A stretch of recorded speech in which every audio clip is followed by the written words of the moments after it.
Welcome to the Outlaw Radio Show, a roughly 1 hour, unscripted, interactive, conversational Bible study between a group of, genuine misfits transformed by God's amazing grace. My name is Zach Adams. I'm a Christ follower, husband of one, father of three, who's been incredibly blessed to pastor the greatest church in the world, Calvary 316. We're located just outside of Athens, Georgia. If you'd like to learn more about our church, check out calvary316.com. Tonight, I'm joined in the studio, as I am most weeks, by two of my brothers, Mr. Nicholas Monty, Derek Kennedy. Welcome, Hello, guys. everyone. I thought you forgot our name for a second. You're like, two of my brothers. I was kind of like adding a little dramatic pause to it, setting it up. How are you guys doing?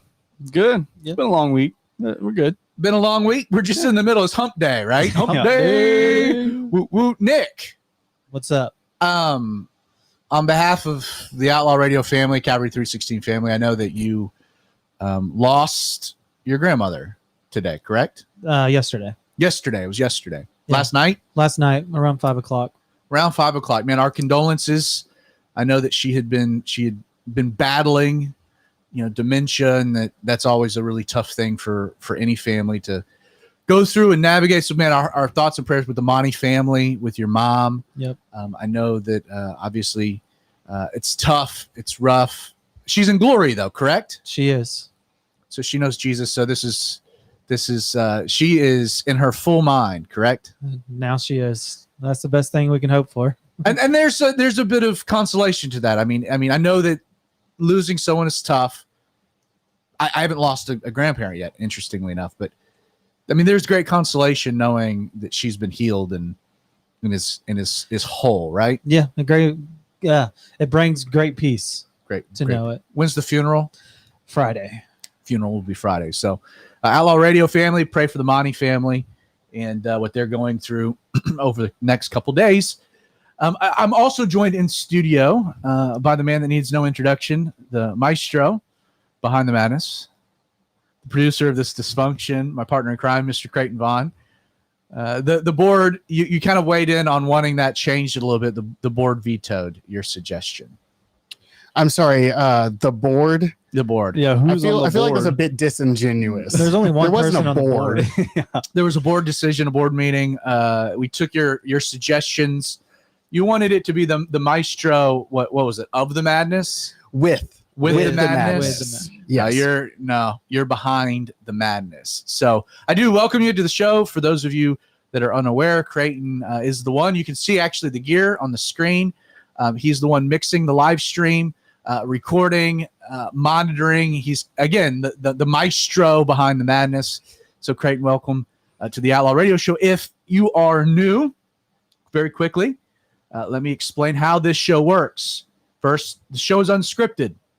We'll get to that in a second, but I have no idea what we're going to be talking about tonight any more than you do. The only person that knows, that has a clue, is Creighton, the producer, and he'll drop a topic in just a few minutes that we're going to spend time talking about and unpacking. Secondly, the show is interactive, and that's really an important thing because we are streaming live on both Facebook, facebook.com/The Radio Outlaw, as well as our YouTube page, outlawradio.live. If you're watching and God puts a question in your mind or impresses a thought on your heart, please share it. You can do so by just going to the comments section below the video, typing in your thought, your question. Creighton is monitoring those two feeds, and periodically we'll be bringing some of that into the show. So it is unscripted, it's interactive, and lastly, while I'll set the tone and kind of the direction of the show, it is designed, the Outlaw Radio Show is designed to be a conversation on topics that are related to God's Word between brothers. As such, Derek and Nick, Creighton are free to kind of interject any thought, any question at any point throughout tonight's episode. Again, roughly 1 hour, and we've been real good at landing somewhere around the 1 hour mark. And so we don't want to take up too much of your time on your Wednesday night, but stay with us. We're going to have some fun. With all that out of the way, Creighton, what is always kind of scary to do this. But what in the world are we going to be talking about tonight? Okay, so last week we talked about what it meant to be a servant. And I thought we had some really great conversation about that, what bondservant means. During the course of that conversation, you made the comment that the three of us, being me, Nick, and Derek, I almost called you Neil. I almost called you Neil, and your name is not Neil. Yeah. Just Nick and Neil go together. Yeah. Anyway, you made the comment that we are all in ministry, but that you're a full-time minister. Okay. And as someone who's grown up in the South, I have a certain amount of Christianese baked into my subconscious, like the word minister, which a lot of people use in a way with the same reverence of like the word priest or pastor. And even I think those are a little bit overgrandized. But I want to know, what does it actually mean to be a minister? And if we get there, how does someone become a minister? How does someone join the ministry? That is a very broad question that has a lot of different angles that we can take.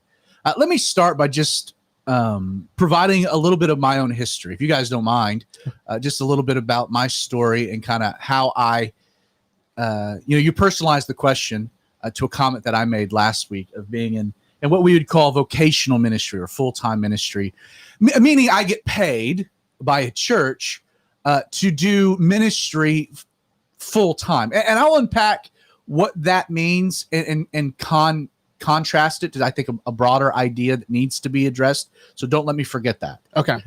But just within my own story. So like you, born and raised in the South, unique to really both of us. But I'm 10 years older than you. So I'll say it's probably a little bit more applicable to my generation than yours. My dad started a Calvary Chapel church, a non-denominational, verse by verse, chapter by chapter, Bible teaching church. In September of 1980, he was 22 years old, growing up, again, Southern Baptist, growing up in, denomination, had gotten burnt out on what we would call organized religion, or at least definitely the expression of Christianity in the South during that particular time period. Went to largely a fire and brimstone style church, which most people did. Started going, I believe, to Charles Stanley, First Baptist of Atlanta. Started getting exposed to a little bit of a different brand of Baptistism, if that's a word. Anyway, started listening, was exposed to Pastor Chuck Smith on the radio.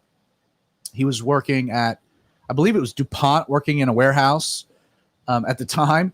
And on his lunch breaks, would go out and tune in onto the radio. This pastor that was in California, this non-denominational pastor that had just kind of cut through all of the traditionalism, all of the legalism, all of the isms, and was just simply teaching God's word simply. Pastor Chuck Smith. He had started Calvary Chapel, Costa Mesa, California. And my dad found that so refreshing. Like, people were free to just come as they were. A lot of hippies had come to the Lord from the early, the late 60s to the early 70s, which was what was kind of the beginning of what people know as the Jesus movement.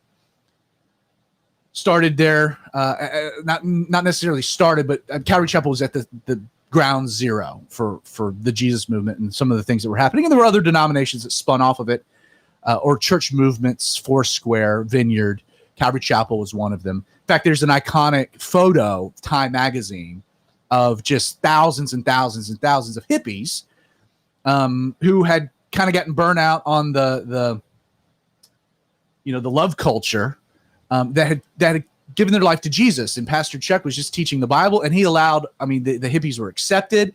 He allowed them to bring in their musical influences into the church culture. It was kind of the beginning of what we would call contemporary Christian music, contemporary worship music. This picture of thousands of people there at what's called the Cove in California getting baptized, and that was a Calvary Chapel event. My dad Southerner, born and raised in the South. I graduated from the same high school my dad did.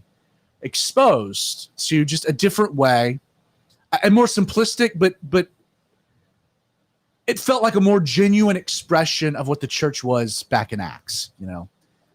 Before people ruined it. A genuine moving of the Holy Spirit.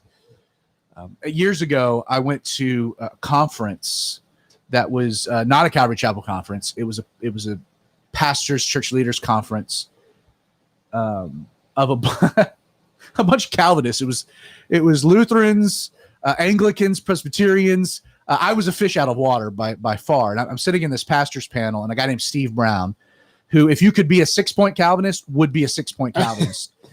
He's talking about. There's only 5 points to Calvinism. For those of you who don't get that joke. So he, but in this Q&A, he was asked, what I would call dead denominations, what needed to happen, and he says, we're toast if there isn't a genuine outpouring of the Holy Spirit, a movement of the Holy Spirit. And someone asked, well, can you give us an example of that? And he was like, I've only seen that once in my lifetime, and it was with Calvary Chapel and Pastor Chuck Smith, back in the Jesus movement. And I'm sitting there, surrounded by probably non-Christians, thinking, yeah, that's my camp. Woo! like totally excited about that. Anyway. So God was doing this work, and it hit my dad, 2,800 miles away in Atlanta, Georgia, and so he decided he had heard that they were doing a pastoring school. It was like a 3-month hardcore boot camp for guys that wanted to start Calvary Chapels. I asked my mom to marry him if I got the timeline right. She said yes. Ended up flying out to California, went to this 3-month course up in an area known as Twin Peaks, went to Oregon, married my mom, came back to Georgia, started a Calvary Chapel Church. Again, September of 1980. So with that in mind, fast forward 3 years. Church is not very big at the time. I'm born into the world. I become an early member. Like I'm an early member of Calvary Chapel Stone Mountain, as it was known then, as it's still known today. And by the way, my dad still pastors the same church, been doing it for over 40 years, which is incredible, which is very, very cool. And his right-hand man, James Chapman, has been with him, not at the beginning, but very soon towards the beginning, and has been along the ride ever since. It's hard to think of Calvary Chapel Stone Mountain, without Sandy Adams, but also without James Chapman. So I grew up. That's the environment in which I grew up. I grew up in ministry. I grew up where, for several years, my dad was working another job while he's pastoring this little church.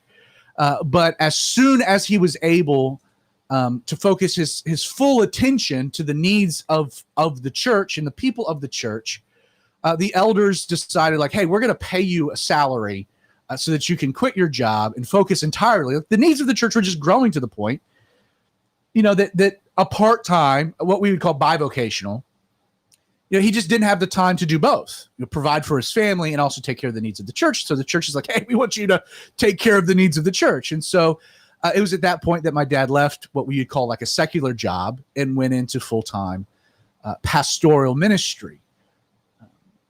He's been doing that ever since. So I grew up in that. I grew up in a non-denominational culture in a very traditional South.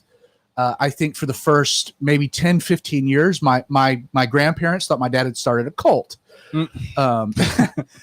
Interesting. My uncle was very, very much involved in the early days of Calvary Chapel Stone Mountain, saw how hard it was to start a non-denominational church, decided to go to seminary and do the same thing through the Baptist denomination. And he's been very successful at that. Pastors a big church. My grandparents have 2 pastors in the family, 2 sons, both pastors. So I grew up in this.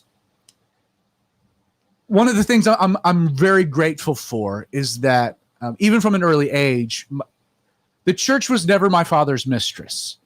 There's a lot of pastors' kids that are absolutely messed up, that hate the church, that want nothing to do with the church, mainly because the church, their fathers cheated on their mothers with the church, and so they have that natural resentment, like you would have, for the mistress of your father. My dad kept life in balance. Again, working great hours, but there was never, he coached us in Little League. He never missed an event.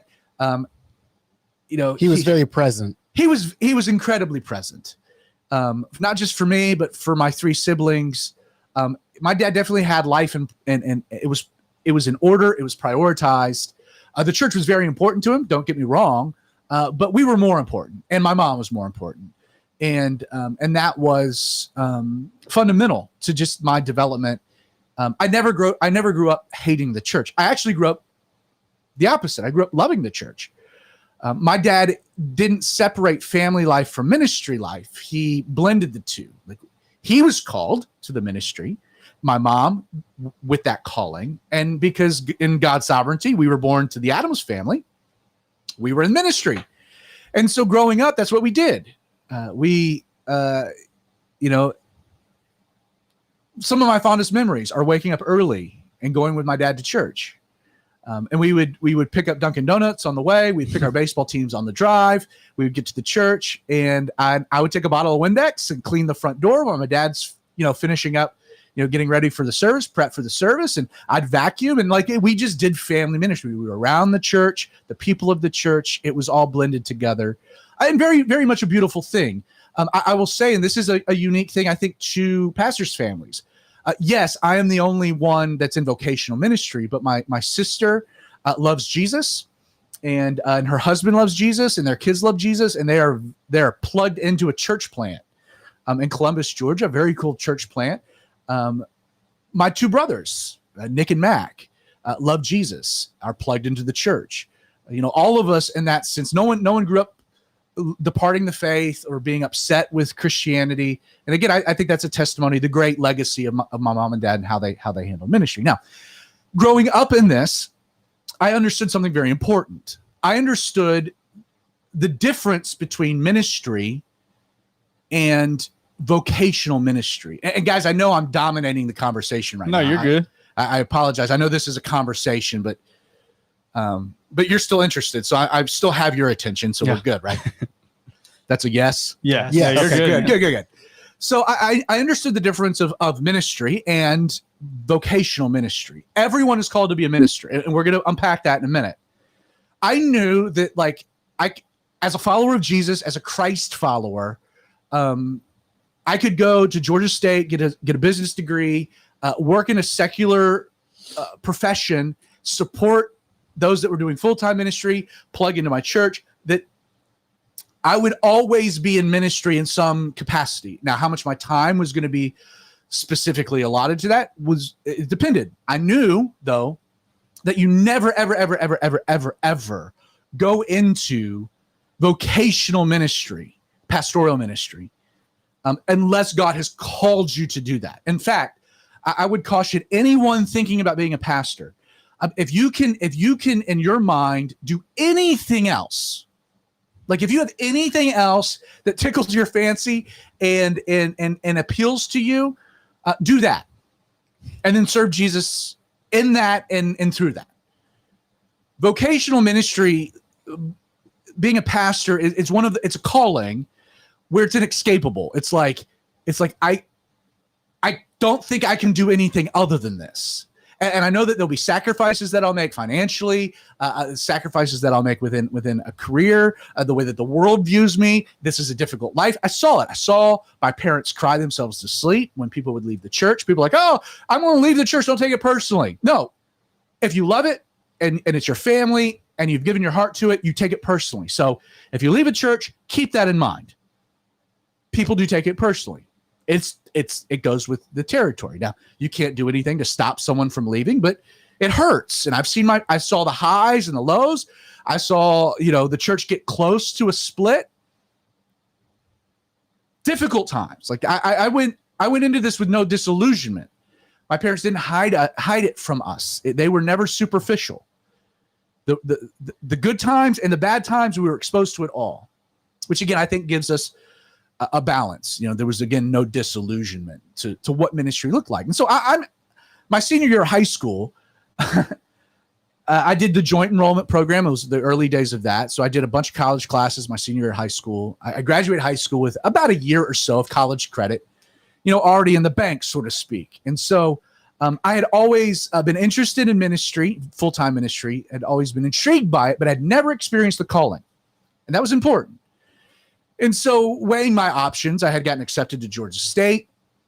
And I was like, you know what?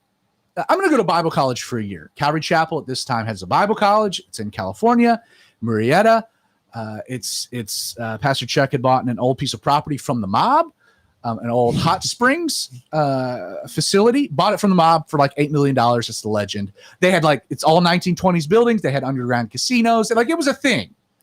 Rumors that Jimmy Hoffa was buried under the tennis courts, that type of a thing. But by the time I get there, it was paradise. It was awesome. These natural hot springs all over the campus. And I was like, I'm going to do a year. I had committed to a year. I talked to my dad about it. I was like, I'm going to do a year that won't set me back at all with college. And okay, I'll be real. The appeal of moving out of Snellville, Georgia, of getting away from my parents, of living in Southern California, where you were 45 minutes from the beach and 45 minutes from snow skiing, had an appeal. I'd like to say that it was Jesus drawing me to Bible college. No. There was a lot of other things that contributed to the decision that I made. But again, it was like a year. I'm just going to do a year, see what the Lord does. If nothing else, it helps me lay a foundation. I get a little life experience, no problem. Well, 3 weeks into my first semester. And again, this is the fall of 2001. September 11th happened. And I'll never forget the day. My phone rings at 6 o'clock in the morning. It's my dad. We don't have TV. We don't have internet on the campus. And he breaks the news of what's going on in the world. And the world changed immediately. It was chaos. No one knew what was going on. There was the rumors that this was a terrorist attack. There were other planes in the air. Everything was getting grounded. At a moment in time, on one day, September 11th, 2001, which we're about to get to the 20th year anniversary. The one place on earth on the 10th that I didn't want to ever be was Snellville, Georgia. That moment, the only place on the planet I wanted to be was Snellville, Georgia. It was in that moment that everything in my life gained clarity. It was I don't care about making money. I don't care about a career. I want to serve Jesus. Time is short. I want people to know the good news of the gospel. I want to dedicate my life to the service of my King and Savior, Jesus Christ. And it was a calling. I was ready to as soon as I could, go back home and start, And my dad was like, pump the brakes. Jesus said, the poor you'll have with you always, but the Son of Man you won't. So you have a unique opportunity to sit at the feet of Jesus for 2 years, to be washed by the word, to just be ministered to before you go minister. So do that. So I did. As I'm approaching the end of my tenure, had no idea what I was going to do, where was going to go, whether I'd stay in California, find an internship elsewhere. At the time, there wasn't any type of opening back at my home church. Well, about 3 weeks before I graduated, the guy that they had just hired to be the youth pastor abruptly quit. He had been on the job for 2.5 months and had been one of those, he had been a volunteer at a big church, thought, I want to be a pastor. And then it took him 2 months to realize, whoa, there's a lot more to this than I realized. And I'm out. Literally took a duffel bag, walked into the office, put his stuff in there, stopped by James, poked his head in, see ya, I'm gone. And he was gone. Jeez. And so at that point, crazy, right? But at that point, my home church, I don't have anything lined up. I'm working on it. But now they've got this big hole. They've got a mission trip planned that summer. They had a retreat for the middle schoolers that was planned for that summer. They had all this stuff planned for the summer. And the guy that was, driving the ship, the captain, bailed. And so I remember having a conversation with my dad where he was like, hey, why don't you come back just for the summer? Just for the summer, help us out. It'll give you more time to figure out what you want to do. And we'll just see what the Lord does. There was no guarantee of a job. This was I was an immediate fix for them, and this was something for me to do. So I did. I came back. That first week, we started what was called the Strand, which was a high school ministry. And the Lord did an amazing thing that summer.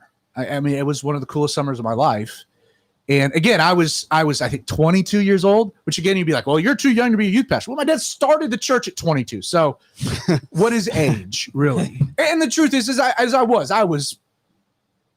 thought I knew what I was doing. I was out in front of my skis. I just was full enough of myself to not see it. I'm gonna roll, and God blessed it. Like He blessed it in spite of me and not because of me. And I did that for the next 10 years. About 7 months later, I took over the middle school ministry, which we called Link. Did both of those for years. Ended up getting involved with a release time Bible class organization. I was teaching at a local high school, doing youth ministry. I started doing all the graphics at the church, doing the web, started doing scheduling for worship, was taking on more and more roles as an assistant pastor, though I was a terrible assistant pastor. Working for your father is a difficult thing, right, Nick? Very true. Not the easiest thing. It was a joke that like it was the best of both worlds because I couldn't quit because I loved Calvary Chapel Stone Mountain. It was my home for 30 years. Like I couldn't quit. And because I was my dad's firstborn, he couldn't fire me. And so it was, I'll never forget. I'm probably sharing too much. But I remember having a conversation with my dad where he was like, son, like you are the greatest assistant pastor I could ask for in the sense that like you think like me. So you understand what I want before I know it. There's synergy in that sense. But this is a big but. It'd be like having a gardener that you love. I mean, everything about the gardener is great. He takes care of the property. Everything looks great. Any problem that arises, he handles, he fixes. He's a workhorse. Like everything about this gardener, this housekeeper is, I mean, primo, except for one thing. Periodically in a staff meeting, he likes to come into your living room and take a dump on the floor. He goes, that's going to outweigh all of the good stuff because you took a poop in the living room.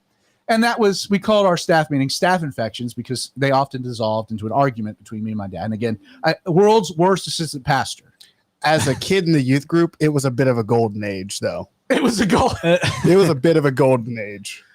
So anyway, there I was. And there's a long story. I'm going to wrap it up that the Lord took some difficult circumstances. Again, I'd never quit. My dad would never fire me, but the Lord ordained some things, used some things that could have been very detrimental, and I ended up going out and taking Calvary 316, which at the time had been a secondary campus. We became our own church, and God has done a unique work there. I was given a 6-month severance, said go get it, and the church. There was no way the church was going to be able to support me, but I had 6 months. Fully with every intention of probably having to go find a job at some juncture. I've been able to do full-time ministry ever since. I've never had to go get a secondary job. I pastor, again, a small church of people that are incredibly faithful with their tithes and offerings and support me so that I can minister to them. And that's what's really beautiful. And the Lord's taking care of me and my wife and my family and my kids. Again, I opened the show by saying that I pastor the greatest church on the planet. It is close second is Calvary Chapel Stone Mountain because that'll always have a special place in my heart. And Creighton, I know that's where you grew up as well. And like Nick, I know your wife and Derek, your soon-to-be wife, they spent a lot of years there as well. And so we all have deep connections, deep bonds. Now, that's my story. Let me back up a little bit and talk about the difference between like the idea of ministry and full-time ministry. Don't be mistaken. If you are a follower of Jesus Christ, if you've given your life to Jesus, you've recognized that you have been bought by the blood of Jesus, that you've been redeemed, and that his grace has changed everything. That should have a dramatic influence in your life and should influence everything that you do, including what we might constitute as a job. Everything is ministry. Like you are a minister, which means that, again, your life is not your own. And whatever, like you're a mechanic for Jesus. So when you are changing oil, like Jesus has ordained you to be in that job, and that is your ministry. Your ministry is changing oil or working in an auto parts store or hanging sheetrock or laying tile or working at home on a computer doing finances. Like your job, Jesus is giving you a job. Like your ministry is that. And it's to impact people. It's to be a light. It's to be an influence. It's not about what you're doing. It's about who you are while you're doing it and the impact that's supposed to make. Again, to be salt. Salt is something that's tasted, it's experienced, that there should be an experience when the world comes in contact with followers of Jesus. Something is different. And there's a light. There's something that can be seen. Again, salt and light are not heard. They're tasted, experienced, and they're seen. So ministry, we're all called to ministry. Like, I was listening to a Bible study. In fact, last week in preparation, I'm teaching through the Gospel of Matthew. And Joe Focht, who's one of my favorite pastors, he said that we do, like, we often do too much to separate the secular, like the sanctity of the secular and the sacred. Like, and what he was saying is like we make too much of a distinction between pastors and ministry. The only difference between me and you guys, there's two differences.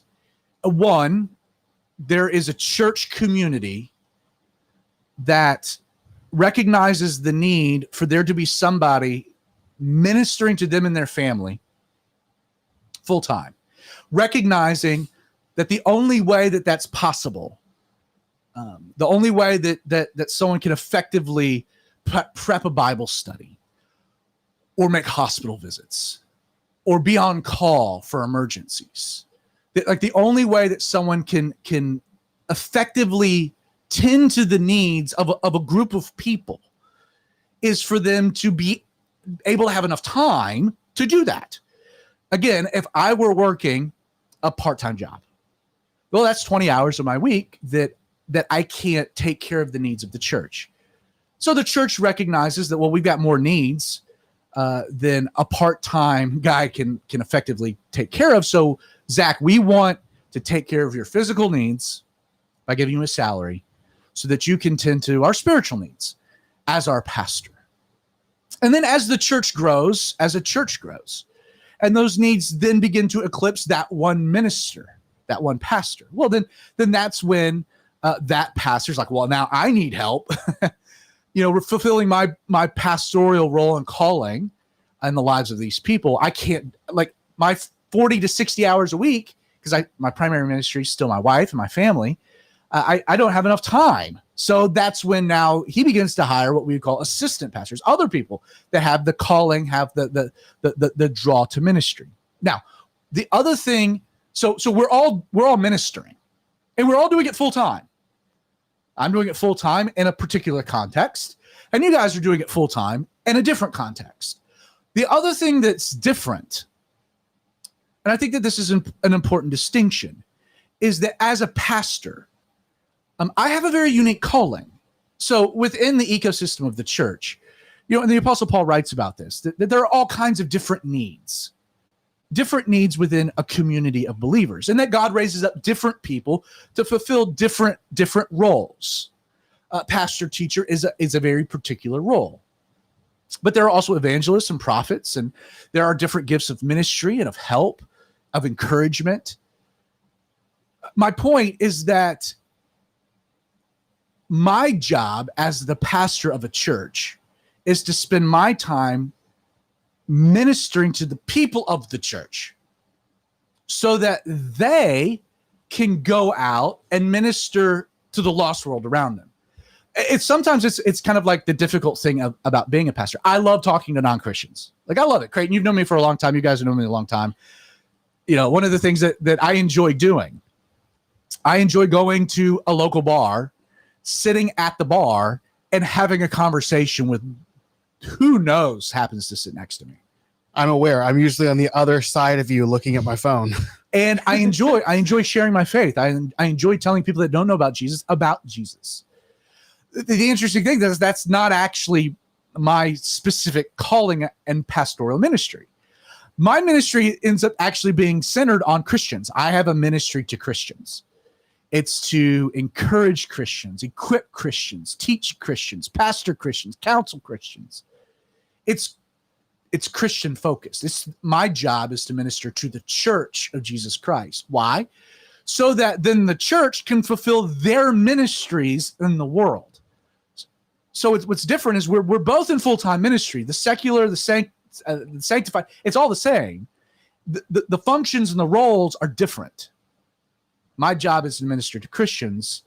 It's Christians' jobs engaged in full-time ministry to see wherever they are and wherever they are, whatever they're doing as ministry. So with that question, does that give some insight into what you were asking? And maybe, Creighton, before you answer that, let me throw it over to Derek and Nick. Again, this is supposed to be a conversation. I just dominated the first 40 minutes of it all. But what are your thoughts about ministry, about the role of ministry, about the question that Creighton brought up? No, you really hit the good broad spectrum of what it means, because someone can be individually called to have a gift in ministry, or somebody like it's just about ministering or caring for the needs of others, like no matter what that is. I mean, like you said, we're called to be the salt and light into the world. I mean, that calls us to minister to the world, whether it be consoling somebody and talking with them, or being with them, or going and helping clean the church, or helping, a neighbor clean up their lawn, like an elderly lady who needs help. Like it's literally anything. It's just service. Like it's not really any definition. Someone may be called to do something specifically in the ministry, like say with you vocationally, and or worship leading. That's something that's kind of unique. Anything, yeah. Worship leading is unique, where there's a need, and if you're called to it, and and God has a funny way of just laying things out like that for it to be able to work. Like if you feel called to do something, like you said, with that guy leaving, and then all of a sudden, bam, like you're just put into it's really cool. So I mean, it's really just any type of servitude. But no, we're called to everything that we do. Every single person that we talk to, our thoughts are, but everything that we speak out should be in reflection of that, whether it is or not, but it should be. Well, we should all view ourselves, the Bible talks about the priesthood of the believer, the role, the responsibility. I'll say, and again, maybe this honing in on some different topics, but like if you're a husband, Nick, you're a husband. I am. What is your primary ministry in this world? My wife. In what way? To provide, in all the ways. I mean, to provide, to counsel, to make sure that we're able to live with a roof over our head, to console her when she's hurting, to get more in like the biblical context of like your role as the head of your home, as a reflection. Jesus, as husbands, love your wives. Well, yeah, love your yeah. It's not even just love your wives. What's crazy is it's love your wives as what? Christ loves you. Yeah. Christ loves the church. How Christ loves us. So your ministry primarily in the life of your wife Carrie is what? And within that context, to love her as Christ loves the church, or me. Right. So it's your ministry is first and foremost your wife. I think we can all be honest that we have a lot of room for improvement. I know I do. It's so easy to lose sight of that component. I'm nailing it. You're nailing it. That's Creighton. This is always a good opportunity to just let the listening audience or the viewing audience know that if you're a single lady out there, somewhere between, let's say, the age of 21 and 40, that is single, ready to mingle with a good Christian man, Creighton is available, very much available, very much loves Jesus. And I'm not bald. I shave my head. So. Well, okay. If you're watching, Creighton is not a very tall individual. You're on a good day, what, 5 foot? Like 5'12". 5'12". Yeah. Also known as 6 foot. I am a solid 5'4". What's up? Solid 5'4", and solid is the right word. It's the right word. So anyway, good moment. Creighton brings in the fact that I'm nailing the whole husband thing. Creighton, let me ask you, what is your ministry? How is what we've been talking about? How does that resonate with? Well, it's interesting because I kind of appreciate see myself, that. I did think it was interesting. I kind of see myself somewhere in the middle. because I guess I would be Tell your story. bivocation. We got some time. Tell your story very quickly, just a little bit about. So the short version is that I grew up in the same church that Zach did. I was about 10 years younger than him. My parents started going to the church a few years before I was born. I grew up all the way through. From the way that my mom put it is that I was born on a Tuesday. I was at Calvary Stone Mountain on that Sunday, and I never left. Up until I went to up until you left. up until I left. And Zach was my youth pastor all the way through middle school and high school. Up until I went to college. I was at college for a year in Valdosta, which if you're looking for colleges, it's great.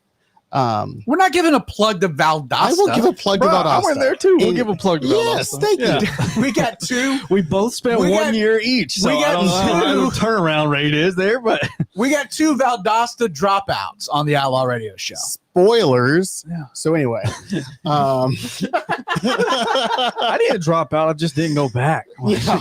That's one way of looking at it. I'm with you. So I have a fake degree that's fine. No, from an you unaccredited can Bible just keep- college, so it's all right. True. So I was there for a year. I had gotten a job with one of my biology professors. I was literally counting mosquitoes by hand. And it was the best job I think I've ever had. Terrible. I loved it. Sounds terrible. Sounds terrible. Um, What did you want to do before you get to this point in your story? I wanted to be a forensic pathologist, which means that I want to do autopsies on dead people. So for all of the single ladies out there that were maybe interested, Are now gone. now have abandoned ship. Thanks for Story of my life. Ain't that the truth? So I had this job set up. I'd been working for it for 3 or 4 months. We get to about the middle of the summer after my freshman year. And I went on a youth retreat like I had done for 7 years prior with you in Calvary Stone Mountain. And the way that we did it back then was we had a week on the middle school trip, which I was a youth Same counselor facility. for. Yeah, same facility. We did a week for the middle school trip. I was a youth counselor for that. There was a weekend for the college group, which Pastor James led. And then we did a week for the high school group, which I was a youth counselor for that as well. I was always of the opinion as a youth pastor that if you had to spend 2 weeks with middle schoolers and high schoolers, that you might as well do it on the beach. Yes. That was like a fundamental. Jessica and I, and this again before kids, man. And then it was the weekend that we would always have. So a group of high schoolers would come down and help us with the middle school camp. And then the rest of the high schools would come down on Sunday for their camp. But that weekend, that Friday and Saturday, they'd get to just hang out with Jessica and I and have more freedom than the college kids that were with, with Yeah. James. Anyway, so you couldn't hang out with us because you were in college, so you had to hang out with the college kids. Right. So I was on the college retreat, which was fine. It was a bit confining, but that's neither here nor there. Let bygones be bygones. Exactly. On that trip, Pastor James taught a Bible study about Moses and being called to go back to Egypt to lead the Israelites out of Israel, or out of Egypt into Israel. And he goes to this point where God says from the burning bush, Moses, what is in your hand? Because Moses is being just a pansy and doesn't want to do it. He says, Moses, what is in your hand? He's coming up with all kinds of excuses. I got a Yeah. stutter. Nick, how would that go? Come on, Nick. This is your moment to shine. Nick has all right. Nick has a fantastic stutter. Anyway, neither All right, here nor there. We so- just got to get Nick more on the show. So All right. He studying a doesn't talk stuttering much. reference was great for Nick. So anyway, he says, Moses, what is in your hand? Because Moses had spent the last 40 years as a shepherd. And he's like, I want you to literally be a shepherd just with less furry sheep. Is that how that goes? Yes, that's, With that's less exactly. furry sheep. That's basically what Look, it says. you've read Exodus. Those people are sheep and annoying sheep at that. I just imagine James Chapman probably had a more eloquent way of saying it instead of less furry sheep. But that's I'm how you took it. certain he did. But that's how you took it. That's how I took it. And it was, I was sitting there and it just kind of came to mind. I was like, well, what do I actually enjoy doing? Like, what do I want to do? And the answer had always been ministry. My plan had always been to go into the forensic pathology and then just do ministry on the side. But at the time, like when he said that, I was like, man, I really couldn't care less about being a forensic pathologist. Like, it's cool, but I could live without it. Not a lot of forensic pathologists in the millennial kingdom or eternity. No, but I know there is one. Dr. Darisaw, if you were watching this, you're awesome. She used to go to Calvary. No, Summit. I'm talking about like does. the actual functional role of a like if you had followed through with that, you and me would fit in the same. Like, no one's going to listen to me preach when Jesus is the king of the millennial kingdom. Like, I'm working myself out of a job. I guess there won't be a whole lot of bodies to autopsy. No, at the time not either. at all. So, now there will be a lot of tile to be laid. I think in the millennial kingdom, if you're looking for a good contractor, glorified Nick's your man. Dill Daddy Derek, we're not really sure what he does yet, but I make sure all the houses have the right amount of bricks. I'm sure that will be important then too. So what happened? Like, so you're in this moment, Creighton, you're kind of evaluating what, like, where your your collegiate career's heading. Yes, essentially. And it was just in this moment I was like, I don't care about the thing that I am currently putting myself on a trajectory to spend 8 years studying for, and then the next forever amount of time doing. And I ended up taking that evening and maybe the next day and talking to you and a guy named Andy who goes to our church, and a guy named Casey who was the middle school pastor at the time. All three people I respected a great amount. And I think I called my mom either the day after that study from James or the day after that and told her that I was going to drop out of college and start cleaning bathrooms at the church to start ministry, because I was like this. It was as soon as the thought hit me, there was no turning back. Now to say why I say that I kind of feel like I'm in between is because that was 10 years ago now. And I don't have any problems with this, but I've never actually had I've never had a sustaining job with the church. I've had a series of secular jobs. I currently have a secular job. And I pour a lot of time into the church. Let me jump into that, because you've had very much a sustaining job. Okay, you're right. The church in which you've not been paid for. Right? All right. Good point. So I'll jump into that. So, it was several months after that I'm now going to, Casey moved back to California. Andy and I are leaving the Calvary 316. You're cleaning toilets and just doing jobs around Calvary Chapel Stone Mountain. And you're like, well, wait a second. All three of the people that I came here for. And I love Pastor Sandy and I love Pastor James, but Zach is my pastor. And I want to go to Calvary 316. And you had expressed that to me. And I was like, hey man, that's cool. The problem is that I'm not even sure I can pay myself. Mm-hmm. So, you should really think through this. Like, I know you're not making much money at Calvary Chapel Stone Mountain, but you have enough to just kind of get by just as an intern and doing what you're doing. There might be more opportunities there, but you sat down with my dad and you're like, hey, I'm gonna jump ship with Zach, to which he replied, what? Are you sure? And he can't pay you. Yes. But you made that decision then, right? Yeah, and at the time it was easy because, like you said, I still absolutely love Pastor Sandy and Pastor James. They are an irreplaceable part of my growth, both as a human being and as a Christian on this earth. They're irreplaceable in that fact. But yeah, when you started 316, I was like, well, Zach has been my pastor since I was in 5th grade. And I don't want that to stop now just because he's moving 30 minutes down the road, which is actually kind of closer to my house than it is now. And I was like, I'm going with him. It was a very easy, as hard as it was a very easy decision to make. And I was like, I'll figure out money later. I'm still living with my parents. I'm 19. Let's go. And I'll tell you what's been very inspiring about it, and the reason that I wanted you to share a little bit of your story, because I think for a lot of people it might even be more relevant than mine, is that you have been unequivocally my right-hand man at Calvary 316 from the day that I went full time. Mm-hmm. To the point that when I got a set of keys, there was a duplicate that you had a set of keys. And our Sunday mornings, every Sunday morning, I go to Dunkin' Donut to get 2 cups of coffee because you get to the church a few minutes before me to start the unlocking and booting up process. And we've been doing that for 10 years now. Every Sunday morning, you have faithfully served Calvary 316, not just in that role on Sunday, but like whatever needed to be done. Hey, we're short a Sunday school teacher. I don't really want to do it. You got to do it. Okay, I'll do it. Here we go. To helping out with the youth ministry, to hey, I need a sound guy, Creighton. And you're like, I know nothing about it. Well, here's a manual, read it and figure it out.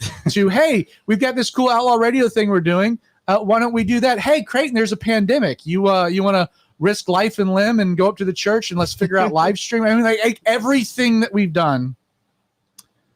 I mean, you're not like I say that you're my brother. I mean, you are. The one thing that runs deeper than blood is spirit, and you are my brother in the truest sense of the word. But the entire time, again, I've barely been able to pay myself, and thank the Lord that the church has. You've never asked for money. Anytime I can bless you, try to do that, but which I always appreciate. But you have served Calvary 316 in an incredible capacity, but you've also gone and gotten jobs to enable you to do that. Jobs that you also saw as ministry, but you were working to pay bills so that the rest of your time could be dedicated towards church ministry. And I'll never forget, I know we're running out of time, but there was a season where you were working at a local Mexican joint that we won't name. And you told them up front, like, I can work any day. I can't work Sunday. I can't work Sunday morning. I could work in the afternoon if you needed me to. Can't do Sunday morning. That's a non-negotiable. And they scheduled you for Sunday morning, and you, like, in front of everyone, was like, I told you I can't do this. You scheduled me anyway. And he said, what was, like, paraphrase it. He said, you need to choose either this job or your church. While we were standing like in the middle of the restaurant floor, surrounded by people. And I was like, oh, that's easy. Great. All right. Do you want me to finish the day or should I go now? That was easy. And the Lord has given you and provided for you. Absolutely.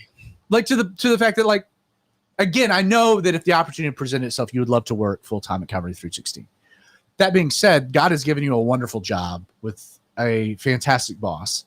Oh, absolutely. I've been so blessed that, I mean, you have the immensely. full flexibility that you would ever need, right? Yeah, absolutely. Let me ask, and we got 3 minutes left, so we're getting close to the end. But Nick and Derek, have you guys, again, and I understand because I know you both that you both understand the idea, like, you're in ministry, and I think the Lord continually is challenging you more and more and more in your daily life to look for ways to minister, to have that broader perspective.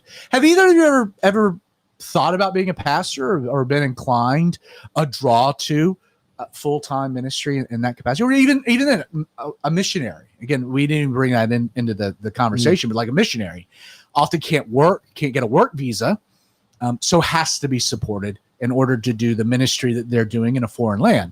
You guys either felt that call, that draw, that moving? Yeah, as a youth pastor, like, once before, but didn't really kind of lean into that too much. Like, I've done some small group stuff and helped like a middle school boys group at a church in Monroe, and then my own stuff on in private, like having my own groups and stuff with people. But other than that, not really. What about you, Nick? Not really. The only thing that I've come close to that is I've had thoughts. This was not now, but back a few years ago, about being a counselor and stuff, just because I'm able to relate a lot with people and be able to talk to them at their level and what they're experiencing and that kind of stuff. But that's the only thing I ever thought about doing. That's about the gist of what the Lord's put on your heart. Yeah. Creighton, great topic. I appreciate that. Did we unpack it, sufficiently? Yeah, I thought it was great. I wasn't expecting the testimonies, which I think are awesome, because testimonies are always a great thing. They are. And I think within the topic, it was relevant, don't you? Absolutely. I thought it was great. This is what now, 4 for 4, where we hit the topic to my satisfaction. And the second time where we went a direction I wasn't expecting, but did enjoy. So I will say one last thing that the Lord kind of just impressed on my heart. If you are waiting to get hired or to get solicited for a job, if you're waiting for something to do full-time ministry, two things. You don't understand what ministry is, and you should be nowhere near vocational ministry. You do ministry. It's who you are. Sometimes that gets recognized and you get paid to do it, and that's great. But if you're waiting to do full-time ministry, you really need to reevaluate your own understanding of what the ministry really is, because I don't think you understand it. And then I will add that may we all be ministers of the gospel of Jesus Christ. Now, the Apostle Paul, what he shared more than anything when you look through the sermons that he gave is he shared a story. We all have a story of the life that we had before we encountered Jesus and how that's changed everything. So we're all equipped with that.